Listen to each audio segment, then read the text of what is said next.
بشأن الملائكة عليهم الصلاة والسلام تدل النصوص على أنهم عباد لله عز وجل يكلفهم من أمره بما يشاء، وتكاد تنحصر وظائفهم وأعمالهم من حيث متعلقها بثلاثة أمور، بثلاثة أنواع، هي يعني الحكمة وراء الحكمة من خلقهم. So the responsibilities of the angels and the wisdom behind the creating them, through reading and following the divine texts from the Quran and the Sunnah regarding the angels are worshippers of Allah the Exalted. Allah holds them responsible. Allah holds them responsible for what He wishes.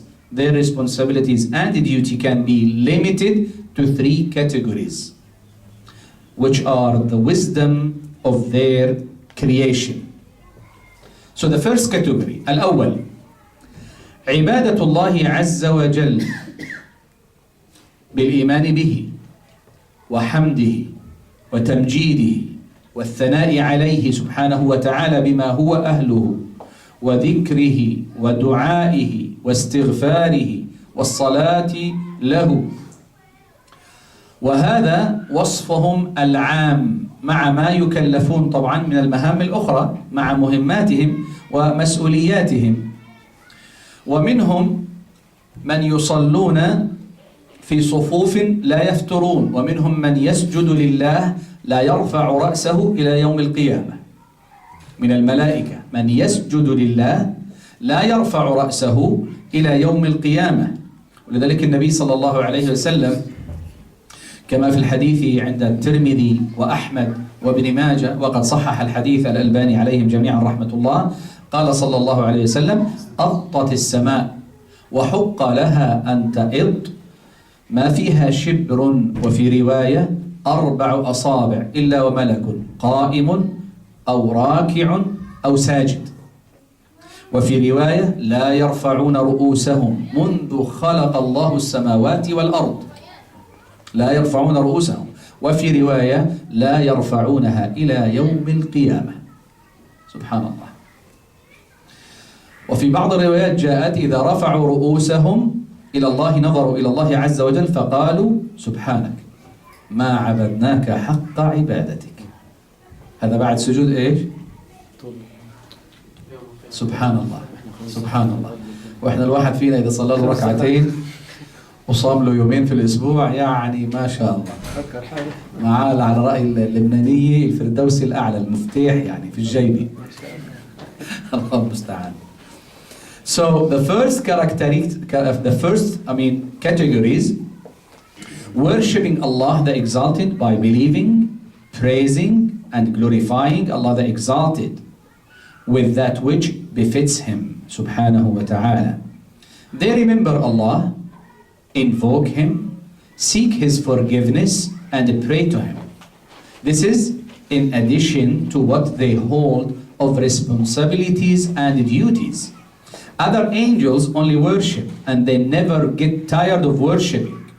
Some prostrate and do not raise their heads since their creation. Listen to this carefully. A group of angels prostrate and do not raise their heads since their creation. Some of the narration of the hadith that the scholar used to prove this point are the heavens, and this hadith was narrated by Ahmad, Tirmidhi, Ibn Majah, and Imam Al-Bani said it's authentic. May Allah have mercy upon all of them. The Prophet ﷺ said the heaven is cracking and it should crack, for there is no space of the width of 4 fingers except that there is an angel standing, kneeling, and prostrating, and in another narration they do not raise their heads from the time when Allah created the heavens and the earth, and in another narration they do not raise their head until the day of judgment. So what if you make 2 your salawat and maybe fast Monday and you think you are doing mashallah a lot of things?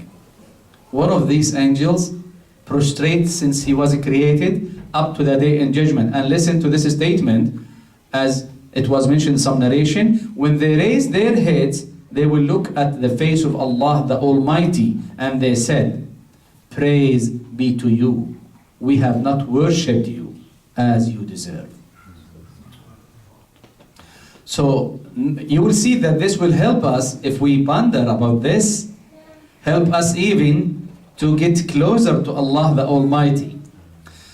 والأمر الثاني احنا قلنا يتعلق يعني خلقهم والحكمة في ثلاثة أمور. ذكرنا الأول عبادة الله، والأمر الثاني تدبير أمر الملكوت علويه وسفليه وما بينهما. ولذلك ما بينهما بمعنى كل ما فيه من المخلوقات والعوالم المنظورة وغير المنظورة. طبعا هذا يتم كله بأمر الله عز وجل، وهذا من جليل الحكمة أو حكمة خلقهم. أعمالهم كثيرة عليهم السلام، مسؤولياتهم كثيرة، وهم مجموعات متنوعة، لكل مجموعة اختصاص. فمنهم المكلفون بحملة العرش وعددهم 8. So the second category, they organize the affairs of the universe by the orders of Allah the Exalted, whether up, above, or down below, and what is between the two, which includes the unaccountable creatures and world, the visible and the invisible. This is of the noble wisdom of the creation of the angels. They have many duties and responsibilities. They have many groups. Each group has its specialty. Specialty? It's okay? Specialty, yes. Some are responsible of carrying the throne, which are 8. ومنهم المكلفون بتبليغ الوحي إلى حيث أمر الله ورئيس ملائكته جبريل عليه السلام. Some are responsible to convey the revelation of Allah, which Allah ordered, and are headed by Jibreel عليه السلام, by Gabriel. ومنهم خزنة الجنة ورئيسهم رضوان عليهم السلام جميعا. Some are the gatekeepers of Jannah, paradise, and they are headed by Ridwan, the angel Ridwan. ومنهم خزنة النار ورئيسهم مالك. And some are the gatekeepers of the hellfire, which are headed by Malik. ومنهم ملائكة الأرواح ورئيسهم إسرافيل. And some are the angels of the souls and are headed by Israfil. ومنهم ملائكة الأرزاق ورئيسهم ميكائيل. And some are the angels of sustenance and are headed by Mikael. ومنهم المكلفون بحفظ السماوات. Some are responsible with preserving the heavens. ومنهم المكلفون بالرياح والسحاب. Some are responsible for the winds and the sky and the clouds. The winds and the clouds. ومنهم المكلفون بالجبال. Some are responsible for the mountains. ومنهم المكلفون بالنبات. And some are responsible for the plants, and other are responsible for the seas. ومنهم المكلفون بالبحار. ومنهم المكلفون بأمور الطير والدواب ونحوها من الأمم والعوالم التي لا يحصيها إلا الله عز وجل. So some are responsible for the affairs of the birds and animals, as well as other creatures that only Allah the Exalted knows. هذا الأمر الثاني. This is the second category. يرحمكم الله. الثالث تدبير أمر بني آدم والصلة الوثيقة بهم في أحوال كثيرة في حياتهم وبعد مماتهم. وقد جاءت النصوص بإثبات وظائف جماعات من الملائكة على التفصيل كما يلي. الأول حفظ بني آدم، وهو من عمل الملائكة المعقبات. So the third category organize the affairs of the human and having strong ties with them at all times, whether in life or death. The religious evidence came to affirm the responsibilities of the different groups of the angels, as it will, inshallah, elaborated below. Number one, protecting the humans, which is the responsibility of the successive angels, like shifts. Some group ascended and some group descended from the heaven. الأمر الثاني حفظ أعمال بني آدم وهو عمل من؟ الكرام الكاتبين. The second, protecting the action of the humans, which is the responsibility of the angels that write and record. والثالث السياحة لالتماس حلق العلم والذكر. The third, traveling. There is a group of angels, keep traveling, just to catch the gathering of remembrance and knowledge. When they found such a gathering, they sat down, they called each other, and they make like rows over each other surrounding the gathering. This is we sometimes, subhanallah, feel some tranquility and peace in this gathering.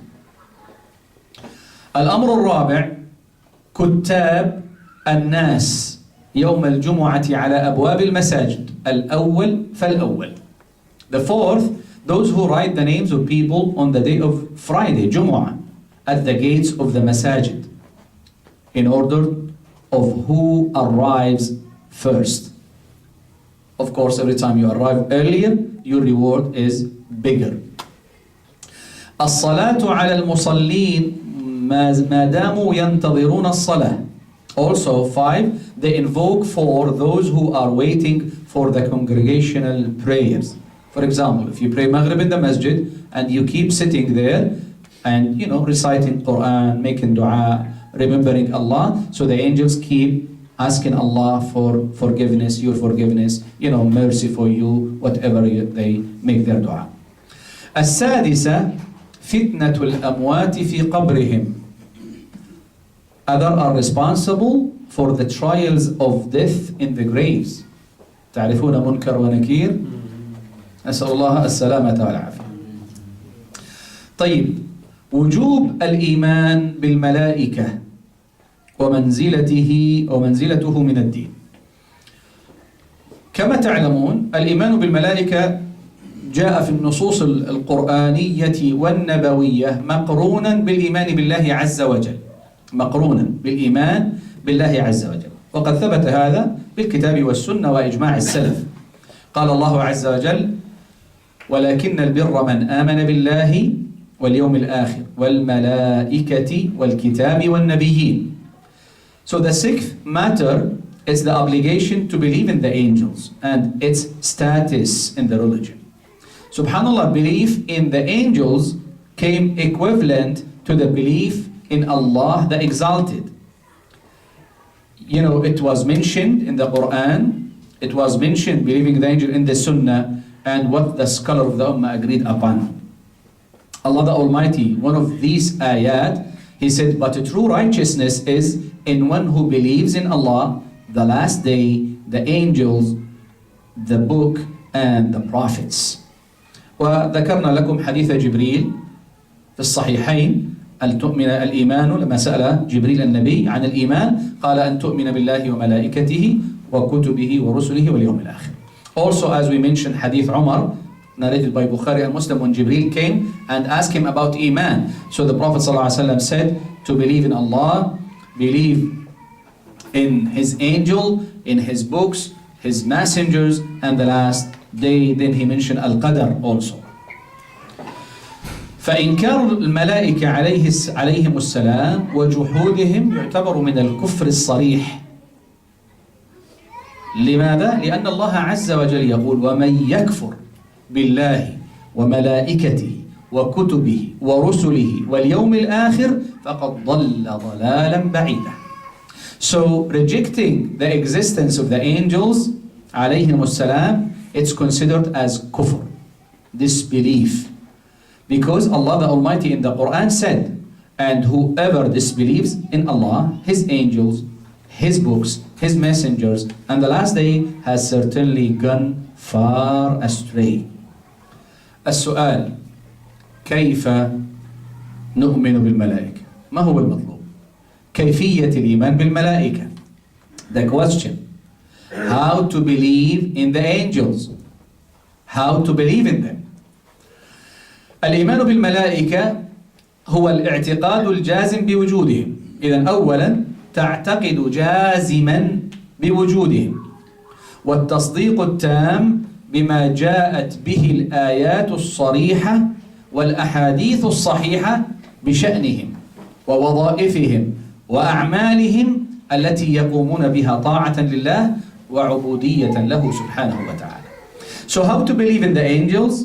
Belief in the angel is first firm belief in their existence, belief in the clear verses and authentic narration from the Sunnah regarding the whereabouts of the angels, responsibilities and action that they perform in obedience to Allah the Exalted. كيف يتحقق هذا الإيمان؟ كيف نحقق الإيمان الذي ذكرناه؟ يتحقق بعدة أمور. الأمر الأول كما قلنا التصديق بوجودهم ومادة خلقهم، يعني أنهم مخلوقون من نور كما وصفتهم النصوص. So how to achieve, how to fulfill the belief with the angels? We can fulfill this type of belief in the angels with a few matters. Number one, believing in their existence and creation and what the textual evidence came with regards to their description, wisdom of their creation. النقطة الثانية الإيمان تفصيلا بمن علمنا اسمه عن طريق الوحي على الوجه الخصوص، مثل جبريل عليه السلام، ميكائيل، إسرافيل، رضوان، مالك، ذكرت فيهم نصوص صريحة. The second, specifically believe in the details of those who we know their names based on the revelation, such as Jibreel, Gabriel, Mikael, Israfil, Ridwan, and Malik. We also believe in general in those who we do not know their names, but we have to believe in those. We cannot reject one of these five because Allah mentioned them by their names, or the Prophet ﷺ mentioned. الثالث الإيمان بما علمنا من وظائفهم وأعمالهم وما دلت عليه النصوص من اختصاصهم على الوجه الذي ورد. So the third thing, believe in what we learned of their responsibility, duties, and details that came in the textual evidence as it came in those reports, that they fulfilled their duties in the best manners. الرابع الاعتقاد بأنهم مخلوقون مربوبون ليس لهم شيء من الربوبية. هذا مهم جدا أن ننتبه لهذا. ولا من خصائص الألوهية أو العبادة، ليس لهم شيء، والكفر بعبادة من عبدهم والبراءة منه. The fourth point is very important, to believe that they are servants that were created to worship Allah. They do not have any characteristics of divinity and worship. It is this belief, kufr, to worship the angels. One must be free of those who worship the angels. الخامس التصديق بمقاماتهم العظيمة عند الله وما لهم من الكرامات عنده واعتقاد وجوب موالاتهم ومحبتهم. So to believe in their great status and honor before Allah the Exalted, to believe in the necessity,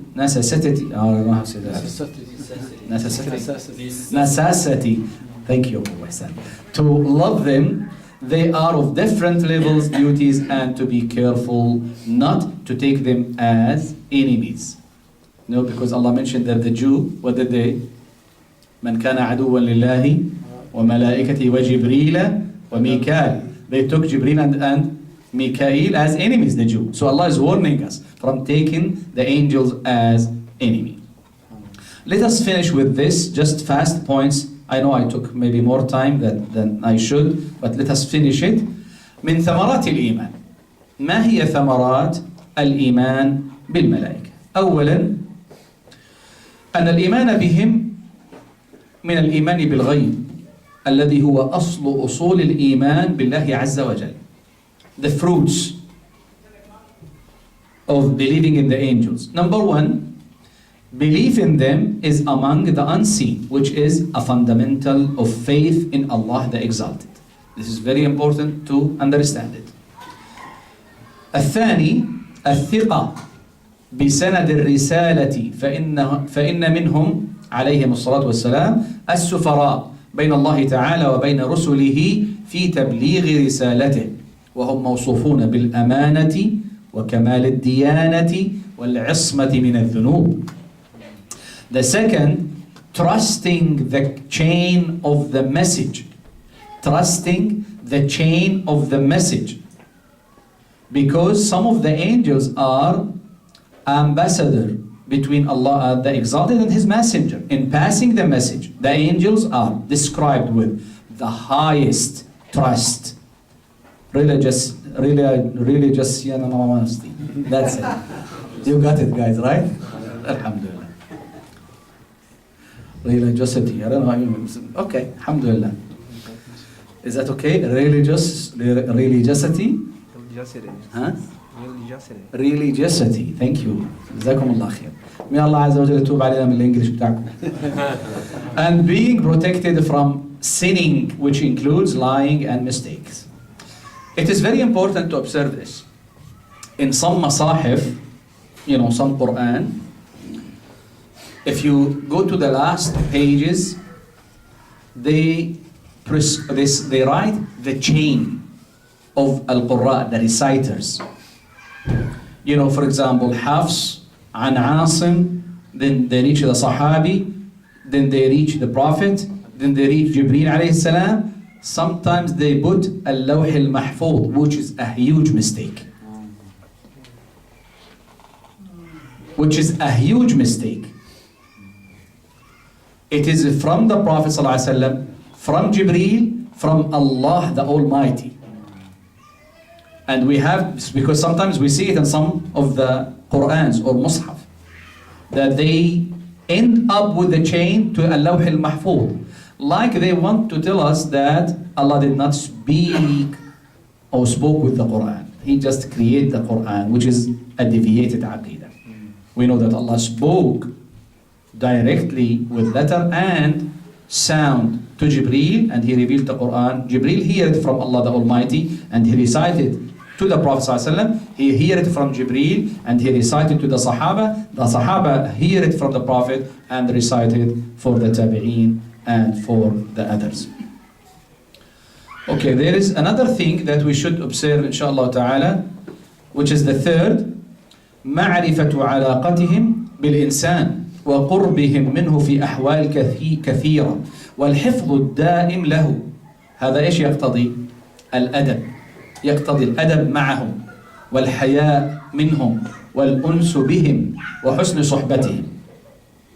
Also from the thing, which is the third point, knowing the relation of the angels with the humans, being close to the human in all affairs and give continuous protection. Well, this is remind us that we should be, we should we should protect ourselves, and we should have the manner of, to be shy and establishing good communication with them. الرابع التأسي بهم في دوام طاعتهم لله وحسن عبادتهم له, following their example of continuous worship, obedience and remembrance of Allah the Almighty. الحذر من أذيتهم بالأقوال أو الأفعال أو الروائح الكريهة فإن الملائكة تتأذى مما يتأذى منه بنو آدم. The 5 point, taking care not to harm the angels with bad languages or bad language, actions or offensive smells. This is why it's required when you come to the masjid, you should not eat يعني garlic or onion, especially when it is raw. You cannot do that because the smell it will be so strong, and the angels, subhanallah, they get affected by this bad smell. If you do it, so just clean and be sure that there is no smell coming from the mouth. Also, from the thing that, subhanallah, we have a lot, but let me just say something that help us in our daily life. اجتناب ما يسبب بعد الملائكة من الشخص. طب هل الملائكة تبتعد عن البيوت أو لا تبتعد؟ قد تبتعد. لماذا؟ Why the angels refrain sometimes from entering the houses? So what? Yeah. So a lot of reason behind it. Number one, الصور، التماثيل، آلات اللهو، الكلاب، والريح النتنة، الريح القاذورات، الريح القوية النتنة وغيرها. So the angels refrain from that which would make the angels, we should refrain from that which would make the angels stay away from the person or location due to pictures, statues, music, dogs, especially filth and other similar things which were established in some of the texts in the Sunnah of the Prophet sallallahu ta'ala alayhi wasallam. الأمر الأخير وأكتفي بهذا، شكر الله عز وجل. لماذا؟ على خلقه الملائكة، لأنهم يعتنوا بالإنسان ويشجعوه ويحفظونه سبحان الله ويعينونه على الطاعة والعبادة. The last point that I will mention today, of course we have a lot of points, which is thanking Allah the Exalted for protecting the human, because Allah placed noble angels to protect the humans, their actions, and assist them in worshipping Allah the Almighty. نكتفي إن شاء الله بهذا القدر. I will stop إن شاء الله here because I know I took like an hour. But may Allah Azza wa Jal make us among those who hear the words and follow the best of it. وصلى الله وسلم وبارك على نبينا محمد وعلى آله وصحبه وسلم والحمد لله رب العالمين. If you have any question, just go ahead. Yes, go ahead. Question like they mentioned that there are 8 angels or group of angels, they are holding the ark. Yes. So we know that the hadith of Prophet. So Allah subhanahu wa ta'ala on the day of judgment, before day of judgment, all the creation will be die. Yes, even the angels. Even the angels. Right. So what is the situation that 8 angels who is holding the ark? Yeah, they will die also. They will die. Yeah, but So how Allah subhanahu wa ta'ala? Allah, indeed Allah do not need angels to hold the throne, nor to hold the mountain, nor to hold the wind, whatever. But Allah, this is His hikmah. I mean, let me ask the question. Let me say the question first. You know that we mentioned that there are 8 angels that carry the throne of Allah the Almighty. And we know that in the day of judgment, all of living person will die. Even those 8 angels who carry the throne. So the question was, so what will happen to the throne? I said the angels are carrying the throne not because Allah cannot hold it be, and it is.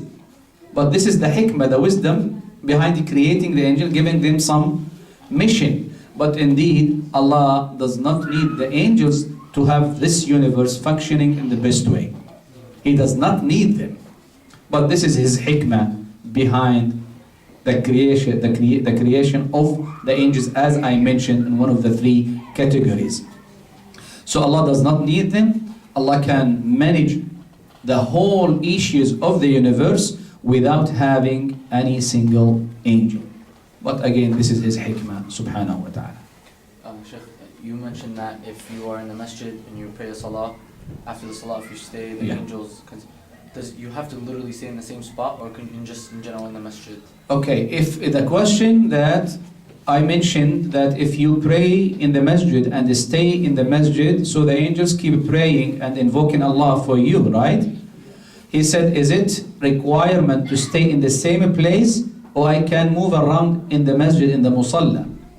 If you are in your musalla and you make yourself little comfortable, you are if you were, for example, sitting in one of the rows, the first or the second, then you step back to put your back beside the wall to be more comfortable.